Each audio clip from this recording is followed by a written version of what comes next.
Hello everybody, my name's Ryan and I'm a driving instructor, and today the DVSA requirement for motor vehicles. So the DVSA requirement for motor vehicles, what's all that about? Well, before we go any further, like, comment and subscribe. Didn't think I was going to add it, did you? Down the side of here is what the DVSA requirement for cars are. They've just updated it. Whilst I was away on my little holiday, they've just updated this, and it's got quite a lot of changes on it, as you can probably see. Tech. Yeah. So I've always said, if something's fitted to the car, you can use it in the car. So you can use cruise control, you can use lane assist, you can use auto stop, you can use pass and protection. The idea of all the safety gear inside the car is that it's there to be used on your driving test. The one you can't use is the autopilot. Now, funny enough, the DVSA refer to it really specifically as the Tesla autopilot, despite the fact that Ford, VW and Audi have their own version of that.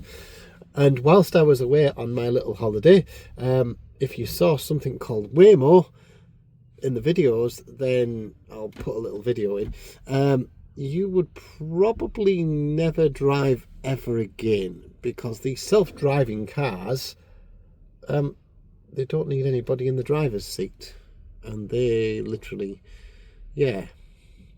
So it's coming, change is coming, and the DVSA have recognised that, and they realise that all the gear that's fitted to the car, they've now got to tell you exactly what you can and can't use. It's not actually all that limited, as you've seen. This brings me on to the next thing though. Why am I in a different car? I'm actually in my spare car. I've got two cars right now. On Wednesday I'll have three, and then I'll go back to two cars again. But the reason that I am in a different car today is because my other car broke down right on my very last lesson, just before I went away. It broke down. Now, funny enough, I was going to take it to the garage the very next day. I was getting it serviced. It didn't make it. So we took the car to the garage and identified that it's got quite a big fault. Kind of a little bit undetermined what the fault 100% could be, but it's probably pointing towards the head gasket, something like that. Or it's certainly a coolant issue that needs investigating, but it's no way in the normal spec of the average kind of mechanic, because potentially it's hundreds of hours of work.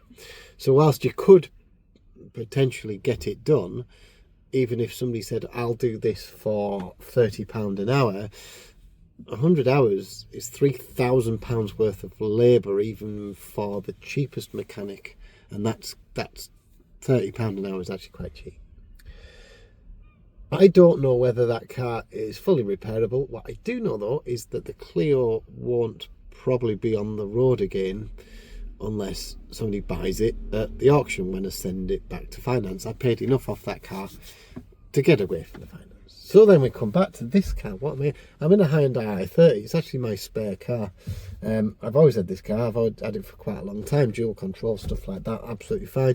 Learner driver insurance, stick some L plates on it, and it's effectively an unbranded car. Because my car, as you've seen at the pictures at the end of the video, has got signs and lines written on it, which is the name of the company. Even though I run it's passing me around. So, what's next then? Well, I'm getting a new car. I always was getting a new car. Whether that was October or January, I was always doing this and made videos on it. Except I've been kind of forced into this now. So I'm getting a Vauxhall Mocha. Now this Mocha is a competitor directly for the things like the Puma, or it's directly in competition with something like a is it a T-Rock, or maybe the T-Rock's too big, the one next down, T-Cross I think they call it, or maybe a very big Polo, or a Capture, Renault Capture. So it's in that sort of a mini sort of SUV-ish. It's a little bit more elevated on the road, but actually the size of the car is actually not that much different to the Clio, except it's just a bit thinner and just a little bit taller. It's actually the same length, 4.1 meters. It actually almost weighs the same as well at 1.1 tonne or 1.2 tonne. It's a 1.2 turbo, does me for what I need it to for my lessons. Remember that list? Well, this car comes with all of that. It comes with the auto sensing stuff and all the cruise control and the lane assist, and you can use all of these on your driving test, because on that one it's a 22 reg and you can actually physically switch them off with buttons. We've discussed before about cars that are coming out brand new now, which is actually the button either programmed out, so you press it, nothing happens. But then again, on most cars, when you press a button, do you actually really do what it says? For example, if I press the traction control button on this car to turn it off, does it actually really switch it off? Probably not. Probably just a little bit. Most cars now, you can't actually fully switch off any of the safeties. You can't really switch off blind spot recognition in the cars anyway. And this will be quite useful, I reckon, going forward for things like driving tests. It comes up with the speed on the bottom of the car. Although it doesn't fully recognise changes in speed limits as such, it's more of a feed from the sat nav, and it depends on the date of that sat nav, because it's from 2022 that sat navs get out of date really quickly. So whether that technology stays in the car, whether it's actually reading it somewhere, I don't know how it works. I need to look into it a little bit. I know that the Mazda, Toyota, Volkswagen one, because they share the tech, does actually see and read signs. So whether it does that or not, I've no idea. Answers on a postcard. Tell me in the comments if it does really read the signs, or it's making it up off the sat nav as it goes along. Could be. Maybe when you plug your phone in, maybe it updates off that. Maybe it updates everything off that. I haven't plugged the phone in, of course. I hope to get the car this week. I've got the pedal to get fitted. It's ordered, it's done, it's waiting for that thing to happen that you're just waiting for somebody to do it. So all the stuff that's fitted to the car, I can use on my driving test because of this DVSA requirement for information. It hasn't been a cheap journey, but then again, I'm a driving instructor. Somebody said, well, how can you possibly charge the price that you're charging if you've got some crappy car from 20 years ago? And it's a good point, really. Why would I then not get a premium product for somebody to drive? Because at the end of the day, when you buy a new car or a car that's more recent, chances are that it's going to have most of the tech in it. In 10 years' time, you're buying a 10-year-old car, it's definitely got the tech in it. So you think of every car that you can see. Let's have a look. I'm in a big car park near us there, right? You can probably see that in the background. We've got a 2010 car over there. It's an Audi. It's probably got cruise control. It's probably got things that are built into the car, speed limiters and stuff like that. I had it on a 2008 car, so it's probably got that. 22 Reg Yaris here. It'll have all the gear on it. This Astra that's right in front of me, certainly will have cruise control, lane assist. There's another little bit of an older one, 2012. It's got the tech in it. It's got digital audio, radio, things like that. They've got all of these things. So a 10-year-old car, 2014, has quite a lot of that tech already built into it. So when you're watching this in 2034, if you do watch it in 2034, then you'll be buying a 10-year-old car with lane assist, with cruise control, with cameras, with this, because it's all requirements. There's a lot of legislation that goes on, a lot of legislation that come back from the United States. They're required to have a reversing camera in every single new car, and that was a requirement from 2013. So yeah, and you get these Frankenstein cars, ones that are sort of missing buttons all over the place, and they're not the top spec ones, they're the bottom spec ones, but they've got daft things like, oh, it's got reversing camera but no parking sensors, and you think that's just bizarre, because that's the way the requirements were for their country.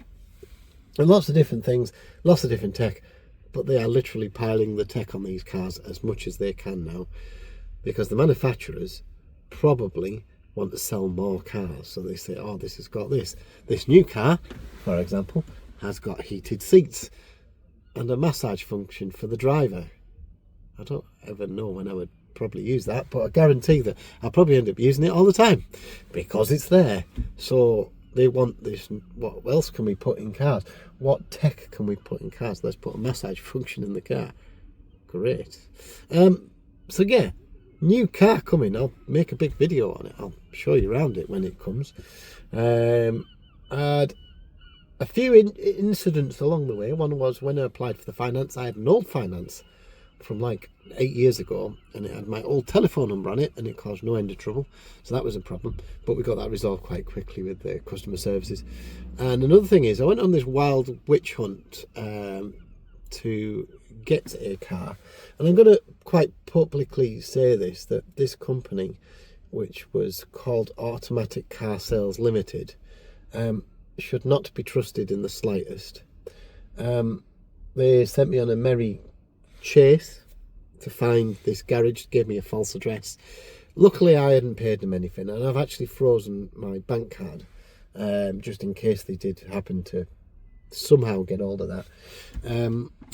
But this company sent me on a merry chase. They've got 2 addresses or 4 addresses or 10 addresses depending on who you speak to. I think they advertise all over the country. Do not deal with them. The cars look like they were photographed on the street. Not quite sure how they had photographs inside, but all of the cars, when you ran a check on a car vertical and things, they were all MOT'd, taxed and insured. So I think these are cars that somebody else has sold, took a load of photographs, sold them, and now they're advertising that car for sale. They had 156 cars on their website, all automatics, all from like 2004 through to 2013. If it smells like a duck, it quacks like a duck, it looks like a duck, it's a duck, yes. This looked like fraud through and through. But I got good vibes out of this company and thinking, oh yeah, I'll go to the address that they gave me. So we went to the address yesterday. Wasted 7 hours of my life trying to find them, phoned them, called them, messaged them. So don't trust them. I'll put the links somewhere on the screen.